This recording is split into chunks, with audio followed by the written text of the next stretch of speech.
நாம இருக்கிறது யாருக்குங்க? 2 பெரிய சாம்பவான்கள் அசுர பலத்தோட இருக்காங்க. ஒரு பக்கம் பாத்தீங்கன்னா பணபலம், ஆளுபலம், கட்டமைப்பு, எந்த யுக்தியோட பண்ணுவாங்க அவங்கள சந்திக்கும். இன்னொரு பக்கம் ஆட்சி கையில வச்சுக்கிட்டு அந்த குபேரனோட கஜானாவே கையில வச்சுக்கிட்டு புல் கட்டமைப்பு அவங்க காத்துட்டு இருக்காங்க. இவங்க நடுவுல நான் ஒரு சினிமா புகழ் வச்சுக்கிட்டு நம்ம ரசிகர்களை வச்சுக்கிட்டு ஜெயிக்க முடியுமா? என்னால முடியும். ஐயோ கரெக்டா இங்கே கொஞ்சம் இறங்குமா. பெரியோர்களே, தாய்மார்களே, அண்ணனருக்கும் இரும்பு கோட்டையாகிய ஈக்குக்கா கட்சியிலே இணையலாம் என்று முடிவு செய்து விட்டேன். நேத்து நேரம் அங்கிட்டு பேசிட்டு இன்னைக்கு அங்கிட்டு பேசிட்டு திர 1000 தான் இருந்தாலும் நான் எந்த பக்கம் தானே இருக்கு. என்னடா பேசிட்டு இருக்காங்க? 100 நாள் ஆபீஸ்ல இருக்க மாட்டீங்களா? ஆபீஸ வாடகைக்கு ஃபேமிலி மட்டும் தான் கொடுறது, பாத்தில கொடுறது.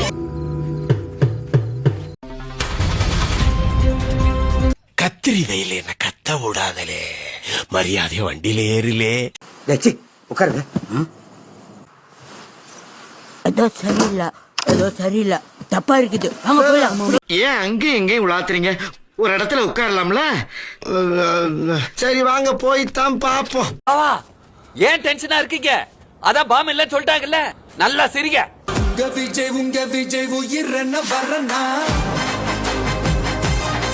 பாவா சிரிக்காதீங்க.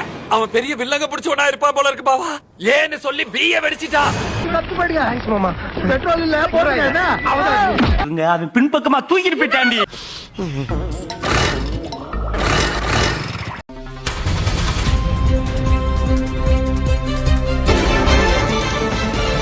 பாருங்க, யாரும் அதான் சொல்ல சொன்னா வாய் போத்தி பாடுற முட்டா பையல முழு இந்த மூஞ்சில மொரவாசல் பண்ணிட்டாங்களே.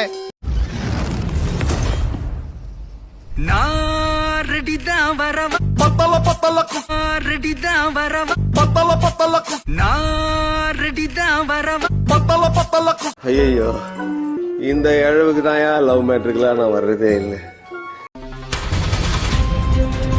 உங்க அண்ணன் சௌந்தர பாண்டியோட மகன். என்னது சௌந்தர பாண்டியான மகனா? பாட்டி இங்க வந்தா வீட்டுக்குள்ள சேர்க்க கூடாதுன்னு சொல்லிவிட்டாரு. இந்த வீட்டுல ஒண்ணு சேர்த்துக்குவாங்க.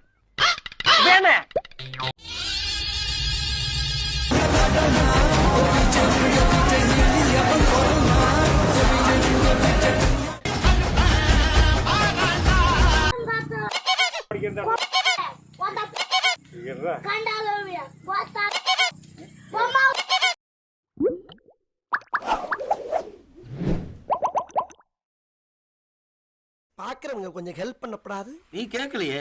கேட்டா தானா? Yes, please help me. நான் நினைச்சா பண்ணலாம், ஆனா பண்ண மாட்டேன்.